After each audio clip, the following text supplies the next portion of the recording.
நீங்கள் ஒரு சிறந்த வாழ்க்கை வாழணும் அப்படின்னு நினச்சிங்கன்னா முதல்ல உருவாக்க வேண்டியது சிறந்த பழக்கங்களை தான். ஏன்னா ஒரு மனுஷனை உருவாக்குறதே அவனோட நல்ல பழக்கங்கள் தான். உங்கள் வாழ்க்கை இன்றைக்கி நல்ல விதமாக போயிட்டு இருந்தாலும் சரி, இல்லை நல்லா போகலைனாலும் சரி, அந்த 2 விஷயத்துக்குமே காரணம் நீங்கள் இப்போ கடைப்பிடிச்சிக்கிட்டு இருக்க பழக்கங்கள் தான். இன்றைக்கி இந்த வீடியோவில் சின்ன சின்ன நல்ல பழக்கங்கள் 15 பழக்கங்கள் பற்றி தான் பேசியிருக்கிறேன்.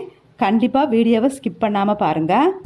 இந்த பழக்கத்தை நீங்கள் பார்க்குறதோடு மட்டும் இல்லாமல் அடுத்த 15 நாளுக்கு நீங்கள் கண்டிப்பாக உங்கள் லைஃப்பில் ஃபாலோ பண்ணிட்டு வந்தீங்கன்னா உங்கள் லைஃப்பும் நல்ல ஒரு சேஞ்சாக மாறும், சேஞ்ச் ஆகும். அப்படிங்கிறதுல எந்த மாற்றமும் கிடையாது. வாங்க இப்போ வீடியோக்குள்ளே போகலாம். Hi, welcome to our rocking lifestyle channel. நீங்கள் நம்ம சேனலில் மணி சேவிங்ஸ், கோல்டு சேவிங்ஸ் இது சம்மந்தமாக நிறைய வீடியோ இருக்குது. நீங்கள் சேனலை கரெக்டாக செக் பண்ணி பாருங்கள். இப்போ வாங்க வீடியோக்குள்ளே போய் ஃபஸ்ட்டு நல்ல பழக்கத்தை பார்க்கலாம். காலையில் தினமும் கொஞ்சம் சீக்கிரமாக எழுந்திரிங்க. நான் சீக்கிரம் சொல்கிறது, இப்போ நீங்கள் ஒரு 6 மணிக்கு எந்திரிச்சிட்டு இருந்தீங்கன்னா அது ஒரு 5:45 அப்படி எந்திரிக்கலாம். 7 மணிக்கு எந்திரிச்சிட்டு இருந்தீங்கன்னா 6:45 அப்படி எந்திரிக்கலாம். இப்படி ஒரு 15 மினிட்ஸ் உங்கள் அலாரம் கிளாக்கை முன்னாடி வைங்க. டைம் ஒரு 15 மினிட்ஸுக்கு முன்னாடி வச்சு எந்திரிச்சு பாருங்கள். நிறைய பேர் பண்ணுற தவறு என்னென்னா, ஒரு ஆஃபீஸ்க்கு கிளம்புறோம், வெளியில் கிளம்புறோன்னு சொன்னால் 9 மணிக்கு கிளம்பணும்னு சொன்னால் கரெக்டாக 8 மணிக்கு எந்திரிக்கிறது. அப்புறம் அறக்க பறக்க சாப்பிட்டோமா சாப்பிட்லையா அப்படின்னு எதை பற்றியுமே யோசிக்காமல் அப்படியே அவசரம் சொல்லி ஆஃபீஸ் போகிறது, வெளியில் போகிறது. இதுதான். அப்படி இல்லாமல் நீங்கள் எப்போவுமே எந்திரிக்கிற டைமில் இருந்து ஒரு 1/4 மணி நேரம் முன்னாடி எந்திரிச்சிங்கன்னா அந்த நாளே உங்களுக்கு ரொம்ப ஃப்ரெஷ்ஷாக, ரொம்ப அமைதியாக தொடங்கும். 2வது பழக்கம், காலையில் எந்திரிச்சு ஒரு 1/2 மணி நேரத்துக்காவது நீங்கள் ஃபோன் பார்க்காம இருக்கணும். அதே போல் நைட்டு தூங்க போகிறதுக்கு 1/2 மணி நேரத்துக்கு முன்னாடி கண்டிப்பாக ஃபோன் பார்க்காதீங்க. இன்றைக்கி நாம் எல்லாருமே பண்ணுறக்கூடிய பெரிய மிஸ்டேக் என்னென்னா, காலங்காத்தால் எந்திரிச்ச உடனே அந்த ஃபோன் முகத்தில் முழிக்கிறது அப்படிங்கிற ஒரு கெட்ட விஷயந்தான். நாம் ஃபோனை காலையில் எடுத்த உடனே அதில் நிறைய மெசேஜஸ் வந்திருக்கும், நிறைய நியூஸ் எல்லாம் வந்திருக்கும். நம்ம இதை பார்க்கும்போது அது பாசிட்டிவாக இருக்கும், நெகட்டிவாக இருக்கும். எதுவாக இருந்தாலும் அது நெகட்டிவாக இருக்கிற பட்சத்தில் நமக்கு அந்த நாளே ரொம்ப நெகட்டிவாக ஆன மாதிரி இருக்கும். ஃபஸ்ட்டு காலையில் எந்திரிச்ச உடனே நம்மளோட டே நெகட்டிவாக இருந்த மாதிரி இருக்கும். இது இல்லாமல் டைம் வேறு வேஸ்ட் ஆகும். இதனால் நீங்கள் ரொம்பவுமே குழப்பத்தில் போயிடுவீங்க. இல்லை எங்களால் முடியாது, எங்களுக்கு அலாரம் வைக்கிறதுக்காவது ஃபோன் வேணும் அப்படின்னு நினைக்கிறவங்க கொஞ்சமாக பணம் செலவு பண்ணி சின்னதாக அலாரம் வாங்கிக்கோங்க. வாங்கி அலாரம் செட் பண்ணி அலாரத்தை மட்டும் பக்கத்தில் பெட்ரூமில் வச்சுக்கோங்க. முடிஞ்சால் ஃபோனை ஹால்லே வச்சுக்கோங்க. காலையில் எந்திரிச்ச உடனே ஒரு 1/2 மணி நேரம், நைட்டு தூங்க போகிறதுக்கு ஒரு 1/2 மணி நேரத்துக்கு முன்னாடி நீங்கள் ஃபோன் பார்க்குறத கண்டிப்பாக அவாய்ட் பண்ணிடணும். இது நம்மளை இதுக்கு நம்மளை அந்த நாளே ஸ்மூத்தாக போகும் மட்டும் அப்படி இல்லை, நம்மளோட நல்ல ஆழ்ந்த தூக்கத்துக்கும் இது ரொம்பவுமே ஹெல்ப்ஃபுல்லாக இருக்கும். நல்ல ஹெல்த்தியான தூக்கத்துக்கும், ஹெல்த்து ஸ்லீப்புக்கும் இது ரொம்பவுமே ஹெல்ப்ஃபுல்லாக இருக்கும். அதனால் நீங்கள் முடிஞ்ச வரைக்கும் தூங்கி எந்திரிச்ச உடனே ஃபோனை பார்த்து காலையில் உள்ள டைமை வேஸ்ட்டு பண்ணாதீங்க. இந்த பழக்கத்தை கண்டிப்பாக எல்லோரும் ஃபாலோ பண்ணி பாருங்கள்.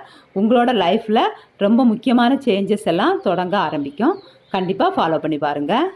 தூங்கி எந்திரிச்ச உடனே கண்டிப்பாக ஃபோன் யூஸ் பண்ணாதீங்க. 3வது பழக்கம் என்னன்னு பார்க்கலாம். 3வது பழக்கம், சாப்பிடும்போது அதை முழுசாக அனுபவித்து சாப்பிட்ணும். நீங்கள் சாப்பிடும்போது டிவி பார்த்துட்டு இல்லைனா மற்றவங்ககிட்ட பேசிட்டு ஃபோன் பார்த்துட்டு அப்படி சாப்பிடாம உங்களோட கவனம் முழுசுமே சாப்பாட்டில் இருக்கிற மாதிரி பார்த்துக்கோங்க. சாப்பாடை நல்லா அனுபவித்து அதோட டேஸ்ட்டை உணர்ந்து அதோட சாப்பாடோட டேஸ்ட்டு உங்கள் டேஸ்ட்டு பட்ஸில் படுறது மாதிரி உணர்கிற மாதிரி நீங்கள் நல்லா அனுபவித்து சாப்பிட்ணும். சாப்பாடை அனுபவித்து டேஸ்ட்டை அனுபவித்து சாப்பிட்ணும். இது நம்மளுக்கு செரிமான பிரச்சனை இருந்தாலும் இது ரொம்ப ஹெல்ப்ஃபுல்லாக இருக்கும். செரிமான பிரச்சனை இல்லாமல் பண்ணும். அது மாதிரி இந்த ஹெல்த்துக்குமே இது ரொம்பவுமே ஹெல்ப்ஃபுல்லாக இருக்கும். அதனால் நீங்கள் சாப்பிடும்போது கண்டிப்பாக டிவி, ஃபோன் இதெல்லாம் பார்த்துட்டே சாப்பிடாதீங்க. முடிஞ்ச வரைக்கும் பேசுகிறதையும் அவாய்ட் பண்ணலாம். பே பேசுகிறதையும் அவாய்ட் பண்ணிவிட்டு முழுசாக அந்த சாப்பிட்ற சாப்பாட்டிலே கவனத்தை வச்சு முழு கவனத்தோடு சாப்பிட்லாம். இந்த மாதிரி நீங்கள் ஒரு 15 நாள் ஃபாலோ பண்ணிங்கன்னா இந்த பழக்கம் உங்களுக்கே ரொம்ப பிடிச்சி போகும். அப்புறம் நீங்களே ஆட்டோமேட்டிக்காக சாப்பிடும்போது டிவி ஃபோனெல்லாம் அவாய்ட் பண்ணிடுவீங்க. இதை கண்டிப்பாக 15 நாள் ஃபாலோ பண்ணி பாருங்கள். 4வது நல்ல பழக்கம் என்னன்னு சொன்னால் நடக்கிறது. டெய்லி ஒரு 1/4 மணி நேரமாவது தனியாக நடக்கணும். இது ரொம்பவுமே நல்ல பழக்கம். இந்த வாக்கிங் டைம் அப்படிங்கிறது உங்களை பற்றி நீங்களே உணர்கிற மாதிரி இருக்கும். உங்களை பற்றி நிறைய தெளிவு உங்களுக்கு வரும். இந்த வாழ்க்கையில் நல்ல முடிவுகள் எடுக்கக்கூடிய ஒரு நல்ல நேரமாக இருக்கும். கண்டிப்பாக அதனால் ஒரு 1/4 மணி நேரம் நடங்க. காலையிலையும் சாயந்தரமும் 1/4 மணி நேரம் டெய்லி நடக்கிறது ஹெல்த்துக்குமே ரொம்ப நல்லது. அதனால் கண்டிப்பாக இந்த பழக்கத்தையும் நீங்கள் ஒரு 15 நாள் ஃபாலோ பண்ணி பாருங்கள். இதுவும் அப்புறம் உங்கள் பழக்கமாகவே மாறிடும். டெய்லி 15 நிமிஷமாவது வாக்கிங் போகிறத நீங்கள் உறுதிப்படுத்திக்கோங்க. அதை கண்டிப்பாக ஃபாலோ பண்ணிட்டு வாங்க. இதுதான் நான் சொல்ல வந்த 4வது நல்ல பழக்கம். 5வது பழக்கம் என்னன்னு பார்க்கலாம்.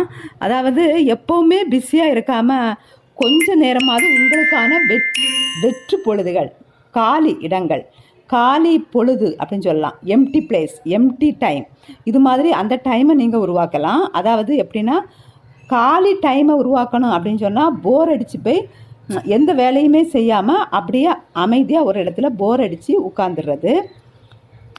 இப்படி நீங்கள் இந்த டைமில் டிவி பார்க்கக்கூடாது, ஃபோன் பார்க்கக்கூடாது, யாரோட பேசக்கூடாது, எந்த வேலையுமே செய்யக்கூடாது. அப்படியே போர் அடித்து எதுவுமே பண்ணாமல் இருக்கணும். இப்போ நமக்கு டிவி ஃபோன் எல்லாமே வந்த அப்புறம் வேலையே இல்லாமல் போர் அடித்து உட்காந்தா அதில் ஒரு 4 ரீல்ஸ் பார்க்குறது, கொஞ்சம் நேரம் டிவி பார்க்குறது, இது மாதிரி நம்ம டைம் ஸ்பெண்ட் பண்ணுறோம். சும்மா போர் அடித்து உட்கார்றதே இல்லை. அப்படி இல்லாமல் கொஞ்சம் நேரம் போர் அடித்து உங்களுக்கான எம்டி டைமை உருவாக்கி போர் அடித்து உட்காருங்க. இந்த போர் அடித்து உட்கார்ற டைமில் உங்களுக்குள்ளேயே நிறைய கிரியேட்டிவ்னஸ், உங்களுக்குள்ளே நிறைய நல்ல எண்ணங்கள் வர ஆரம்பிக்கும். 6வது பழக்கம் என்னென்னா உங்களுக்கு இருக்கக்கூடிய சாய்ஸஸை குறைச்சிக்கணும். இப்போது இந்த ப்ரெசன்ட் லைஃப்பில் நமக்கு எதை எடுத்துக்கிட்டாலுமே நமக்கு சூஸ் பண்ணுறதுக்கு நிறைய விஷயங்கள் இருக்குது, நிறைய திங்ஸ் இருக்குது. இப்போது இப்படி நிறைய சூஸ் பண்ணுற விஷயங்கள் இருக்கும்போது நமக்கு என்ன ஆயிடுறதுன்னா இதில் எதை சூஸ் பண்ணுறது அப்படிங்கிற குழப்பத்திலே நம்மளோட டைமை வேஸ்ட் பண்ணுறோம். இப்போது நிறைய சக்ஸஸ்ஃபுல் பர்சன் எடுத்துட்டிங்கன்னா ரொம்ப ஒரே கலரில் தான் ட்ரெஸ் சூஸ் பண்ணுவாங்க. டிஃப்ரெண்ட் கலரில் ட்ரெஸ் சூஸ் பண்ணவே மாட்டாங்க. நிறைய பேர் ஒயிட் தான் சூஸ் பண்ணுவாங்க, நிறைய பேர் பிளாக் தான் சூஸ் பண்ணுவாங்க. அவங்களுக்கு டிஃப்ரெண்ட் கலரில் ட்ரெஸ் வாங்குறது காசு இல்லாமல் கிடையாது. அவங்க ட்ரெஸ்ஸை சூஸ் பண்ணுறதுல அவங்க டைமை வீணடிக்க விரும்ப மாட்டாங்க. அவங்க இதனாலேயே நிறைய சக்ஸஸ்ஃபுல் பர்சன் பார்த்தீங்கன்னா ஒரே கலரில் தான் ட்ரெஸ் மாற்றி போட்டாலுமே ஒரே கலரில் தான் ட்ரெஸ்ஸே போடுவாங்க. அவங்களோட டைமை ட்ரெஸ்ஸை சூஸ் பண்ணுறதுல வேஸ்ட் பண்ணவே மாட்டாங்க.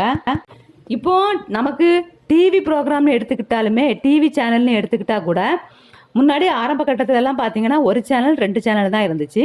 எப்போவாவது டிவி பார்க்கும்போது சிவனேன்னு சொல்லி நல்ல சேனல் பார்த்து நாமளே அமைதியாக உட்காந்து டிவி பார்க்க ஆரம்பிப்போம்.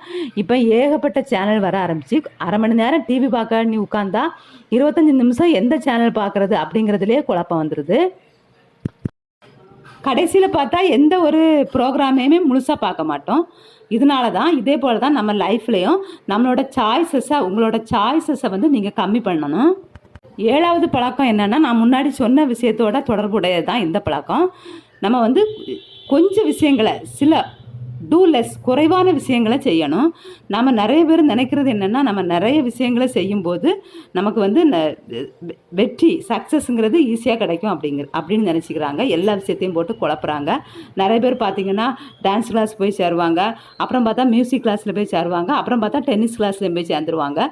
கடைசியில் பார்த்தா எதுலேயுமே ஒரு முழுமை இருக்காது. அது மாதிரி பண்ணி வைப்பாங்க. நிறைய விஷயத்தை செய்யும்போது தான் நான் நிறைய சாதிக்க முடியும் அப்படின்னு ஒரு தவறான புரிதலோடு நாம் இருக்கோம். நாம் ஒரே விஷயத்தை செய்யும்போது தான் அதில் கான்சன்ட்ரேஷன் முழுசாக அதில் நம்ம சக்ஸஸ் காண முடியும். இது தெரியாமல் நாம் என்ன பண்ணுறோம், நிறைய வாய்ப்புகள் இருக்குது அப்படிங்கிறதுக்காக எல்லாத்தையும் யூஸ் பண்ணால் தான் லைஃப்பில் வெற்றி காண முடியும் அப்படின்னு எல்லாத்தையும் போட்டு குழப்பி எல்லாத்தையுமே ஒரே டைமில் பண்ணி கடைசியில் பார்த்தா எதுவுமே இல்லாமல் ஆகி போகுது. இப்படி வாழ்க்கையில் நம்ம சம்மந்தம் இல்லாமல் நிறைய விஷயங்களை செய்கிறதுனால நம்ம சீக்கிரமே டயர்ட் ஆகிறதோட ஒரு விஷயத்தில் கூட கான்சன்ட்ரேஷன் பண்ண முடியாது, வெற்றி காண முடியாது. இதுதான் இது நடக்க போகிறது. நாம் எப்போ நமக்கு மனசுக்கு பிடிச்ச ஒரு குறைவான விஷயத்த ஒரே விஷயத்த செய்கிறோமோ அப்போ நம்மளோட வாழ்க்கையிலையும் வெற்றியும் நிறையும் அதிகமாகவே இருக்கும். 8வது பழக்கம் என்னென்னா 2 மினிட்ஸ் ரூலை கடைப்பிடிக்கணும். அதாவது எந்த ஒரு வேலையை உங்களால் 2 நிமிஷத்தில் செய்ய முடியுமோ அதை தள்ளி போடாமல் உடனே செய்திடணும். இப்போ எக்ஸாம்பிள், நீங்கள் சாப்பிட்ட பாத்திரத்தை சாப்பிட்ட தட்டை 2 நிமிஷத்தில் தான் கழுகிற முடியும். அதை நீங்கள் உடனே பண்ணிடலாம், தள்ளி போட தேவையில்லை. அப்படிங்கும்போது உங்களுக்கு வேலை அதிகமாக குவிய வாய்ப்பு கிடையாது. அதே மாதிரி நீங்கள் ஆஃபீஸ் முடிஞ்சு வரும்போது உங்கள் டேபிள் எல்லாமே சாதனமாக திங்ஸாக இறஞ்சி இருக்குது, அதை க்ளீன் பண்ணுறதுக்கு 2 நிமிஷம் தான் ஆகும் அப்படின்னா கண்டிப்பாக நீங்கள் அதை க்ளீன் பண்ணி வச்சுட்டு வந்துடுங்க. இது மாதிரி தான் ஒவ்வொரு விஷயமும் ஒவ்வொரு வேலையும். எந்த விஷயத்தை உங்களால் சீக்கிரம் 2 நிமிஷத்தில் பண்ண முடியுமோ அதை தள்ளி போடாமல் அப்படியே செய்துடுங்க. இதனால் உங்களுக்கு வேலை குவிறது, பெண்டிங் ஆகிறது ரொம்பவுமே தடுக்கப்படும். 9வது நல்ல பழக்கம் என்னன்னு சொன்னால், உங்களோட மூச்சை கவனிக்கிறது. எப்பெல்லாம் முடியுதோ, எப்பெல்லாம் டைம் இருக்குதோ அப்போல்லாம் உங்கள் மூச்சை கவனிக்க ஆரம்பிங்க. உங்களோட மூச்சு நேராக சீராக இருக்கான்னு பாருங்கள். அப்படி இல்லைன்னா ஒரு சில ஆழ்ந்த மூச்சு எடுத்து உங்களோட மூச்சை சீராக்குங்க. 10வது பழக்கம் என்னன்னா, எழுந்து நடமாடுறது. ஒரு ரிசர்ச்சில் கண்டுபிடிச்சிருக்காங்க என்னன்னா, ஸ்மோக்கிங்கை விடவும் ரொம்பவுமே பேடான ஒரு விஷயம் என்னன்னா, ஒரே இடத்துல ரொம்ப நேரம் அப்படியே உட்கார்ந்துருக்கிறது. இன்றைக்கி நம்மள்கிட்ட நிறைய பேர்கிட்ட இருக்கக்கூடிய வேலையே அப்படி தான், அவங்க பார்க்குற வேலையே அப்படி தான், ரொம்ப நேரம் ஒரே இடத்துல உட்கார்ந்துருக்கிற மாதிரி தான் இருக்குது. அதனால் கண்டிப்பாக மூமெண்ட் அப்படிங்கிற ஒரு விஷயத்த உங்கள் லைஃப்பில் நீங்கள் கரெக்டாக கொண்டு வாங்க. அலாரம் வச்சாது ஒரு அரை மணி நேரத்துக்கு ஒரு தடவாட்டி எந்திரிச்சு மூமெண்ட்லேயே இருங்க, அங்கேயும் இங்கேயும் நடந்த மாதிரி இருங்க. இப்படி பண்ணுறப்போ நம்மளுக்கு ஒரே இடத்துல உட்காந்து பண்ணுறதுனால, உட்காந்தே இருக்கிறனால வரக்கூடிய நிறைய பெயின், நிறைய வலிகளை நம்மளால் குறைக்க முடியும். 11வது நல்ல பழக்கம், எழுதுவதை வழக்கமாக்கி கொள்ள வேண்டும். எழுதுறதுங்கிறது அப்படிங்கிறது நம்மளை நாமே சீர்தூக்கி பார்க்குற, நம்மளை நாமே பகுத்தாஞ்சு பார்க்கக்கூடிய ஒரு ரொம்ப ரொம்ப நல்ல விஷயம். எண்ணங்களை வெறும் எண்ணமாக நம்ம மைண்ட்லேயே வச்சுக்கிறப்போ ஒரு தெளிவு பிறக்காது. ஆனால் அந்த எண்ணங்களை நம்ம எழுத்து வடிவமாக எழுதும்போது நிறைய விஷயங்களை நம்ம ஆழமாக புரிஞ்சிக்க முடியும். இதுக்கு எழுதுவது அப்படிங்கிறது ரொம்பவுமே ஹெல்ப்ஃபுல்லாக இருக்கும். இப்படி டெய்லியுமே எழுதும்போது உங்களால் அன்னன்னா என்ன நடந்துச்சு, எது சரியாக நடந்துச்சு, எது சரியாக நடக்கலை அப்படிங்கிற ஒரு முழுசான ஒரு தெளிவுக்கு வர முடியும். அதனால் எழுதுறத நல்ல பழக்கமாக ஆக்கி வச்சுக்கோங்க. 12வது பழக்கம், நல்ல பழக்கம் என்னென்னா, எந்த வேலை செய்தாலும் அப்போ அந்த ஃபோக்கஸ் மூடுக்கு போகிறது, வேலையிலேயே முழு கவனத்தை வைக்கிறது. இது ரொம்ப ரொம்ப நல்ல பழக்கம். எந்த ஒரு வேலையும் முழு ஃபோக்கஸோட, அதாவது முழு கவனத்தோடு செய்யும்போது அப்போ தான் அந்த வேலைங்கிறது முழு வெற்றியோடையும் முழு சக்ஸஸாகவும் ஆகும். அதனால் நீங்கள் ஆஃபீஸ் வேலையாக இருந்தாலும் சரி, வீட்டு வேலையாக இருந்தாலும் சரி, செய்யும்போது முழு ஃபோக்கஸ் மூடோடு செய்யுங்க. 13வது நல்ல பழக்கம், செய்திகளை பின்தொடராதீர்கள். இது நிறைய பேருக்கு ஏற்றுக்க முடியாத ஒரு பழக்கமாக இருக்கலாம். ஆனால் இது ரொம்ப நல்ல பழக்கம்தான். எப்படின்னு சொல்கிறேன். சின்ன வயசுலேருந்தே நமக்கு சொல்லி தரப்பட்டிருக்க ஒரு விஷயம் என்னென்னா, கண்டிப்பாக எல்லாருமே டெய்லி நாட்டில் என்ன நடக்கு, உலகத்தில் என்ன நடக்கு அப்படிங்கிறத தெரிஞ்சுக்கணும் அப்படி தான். ஆனால் நம்ம நியூஸ் பேப்பர் பார்க்கும்போது நமக்கு பாசிட்டிவ் தாட்ஸை விட நிறையுமே நெகட்டிவ் விஷயங்கள் தான் நியூஸ் பேப்பரில் நிறைய வருது. அதனால் நம்ம முடிஞ்ச வரைக்கும் நியூஸ் பேப்பரை, சோசியல் மீடியா இதிலெல்லாம் கவனத்தை செலுத்தி அதோட நியூஸெல்லாம் நம்ம கேதர் பண்ணி தெரிஞ்சுக்கணுங்கிற அவசியமே கிடையாது. ஆனால் நாம் நியூஸ் பேப்பர் படிக்கும்போது உங்களுக்கே தெரிஞ்சிருக்கும், நிறைய நெகட்டிவ் நியூஸு, நெகட்டிவ் விஷயங்கள், தப்பான விஷயங்கள் இதை பற்றி தான் நம்மள்ட்ட நிறையவே கொண்டு சேர்க்குது. அதனால தான் நான் கூட நியூஸ் பேப்பர் படிக்கிற பழக்கத்தையே விட்டுட்டேன். நமக்கு நாட்டு நடப்பு தெரிஞ்சிக்க வேண்டியது தான். அதுக்காக நம்ம தெரிஞ்சுக்கணும் அப்படிங்கிற ஒரு விஷயம் ஆட்டோமேட்டிக்காக நம்மளை சேர்ந்தே தீரும், நமக்கு தெரிஞ்சு தான் தீரும். அதுக்காக நியூஸ் பேப்பர் வாங்கி சோசியல் மீடியாவுக்குள்ளே உட்காந்து எல்லாமே தெரிஞ்சுக்கணும், நெகட்டிவ் இதெல்லாம் எல்லாத்தையுமே தெரிஞ்சாதான், ஒரு 100 நெகட்டிவ் நியூஸ் தெரிஞ்சாதான் ஒரு 2 பாசிட்டிவ் நியூஸ் தெரியும். அப்படிங்கிற சூழ்நிலையில் நம்ம அதுக்குள்ளே நம்ம டைமை வேஸ்ட் பண்ண தேவையே கிடையாது. 14 நல்ல பழக்கம் என்னென்னா, பிடிச்ச விஷயங்களை செய்யணும். பிடிச்ச விஷயங்களுக்காக அதிகமாக டைம் ஸ்பெண்ட் பண்ணணும்.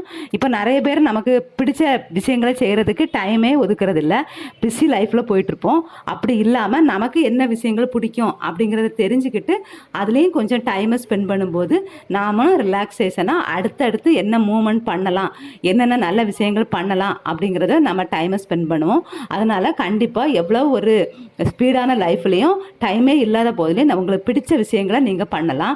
இப்போ எக்ஸாம்பிள், நமக்கு ஒரு ஃப்ரெண்டோட போய் ரொம்ப நாளைக்கு அப்புறம் ஒரு ஃப்ரெண்டை பார்க்குறோம், அவங்கள மீட் பண்ணுறோம், அவங்க கூட போய் ஒரு ஹாப்பியாக ஒரு ஹோட்டலில் போய் ஏதோ சாப்பிட்டு நம்மளுக்கு டைம் ஸ்பெண்ட் பண்ணுறது. இல்லைனா நமக்கு ஒரு ட்ராயிங் கிளாஸ் போய் ட்ராயிங் பண்ணுறது பிடிக்கும், ஒரு டான்ஸ் கிளாஸ் போடுறது பிடிக்கும், மியூசிக் கிளாஸ் போகிறது பிடிக்கும், ஏதோ ஒன்று உங்களுக்கு பிடிச்சது. அதுக்காக எல்லாத்தையும் சேர்த்து போட்டு பண்ணணும் அப்படிங்கிற விஷயம் கிடையாது. பிடிச்ச விஷயத்த உங்கள் மனசு ரிலாக்ஸேஷனுக்காக நீங்கள் கண்டிப்பாக பண்ணலாம்.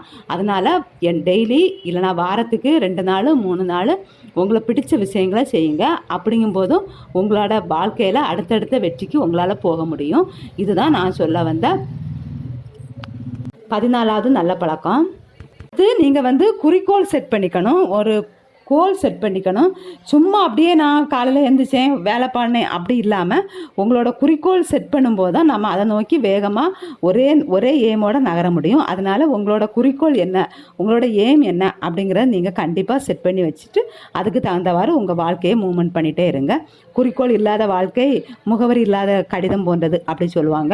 அதனால் உங்களோட வாழ்க்கையில் உங்களோட குறிக்கோள் என்ன, உங்கள் எய்ம் என்ன, உங்கள் கோல் என்ன அப்படிங்கிறத கரெக்டாக செட் பண்ணி வச்சுட்டு அதுக்கு தகுந்தவாறு உங்களோட நாளை மூவ் பண்ணுங்க. இப்போ இன்னைக்கு இந்த வீடியோவில் நான் சொன்ன 15 நல்ல பழக்கங்களுமே உங்களுக்கு பிடிக்கும் அப்படின்னு நான் சொல்லலை. நான் ஃபாலோ பண்ணிட்டு இருக்கிற எனக்கு பிடிச்சமான பழக்கங்கள் தான் இது. எல்லா பழக்கங்களுக்கும் உங்களுக்கு பிடிக்கலை அப்படின்னாலும் எந்த பழக்கங்கள் உங்களுக்கு பிடிக்குதோ, எந்த பழக்கத்தை உங்களால் ஏற்றுக்கொள்ள முடியுமோ, எந்த பழக்கத்தை உங்களால் ஈஸியாக ஃபாலோ பண்ண முடியுமோ அதை மட்டுமாவது கண்டிப்பாக ஃபாலோ பண்ணி ஒரு 15 நாளைக்கு ஃபாலோ பண்ணி பாருங்கள். கண்டிப்பாக உங்களோட லைஃப்லேயும் வெற்றிங்கிறது கண்டிப்பாக வரும். பிடிச்சிருந்தா வீடியோவுக்கு மறக்காமல் ஒரு லைக் கொடுங்க. தேங்க்யூ.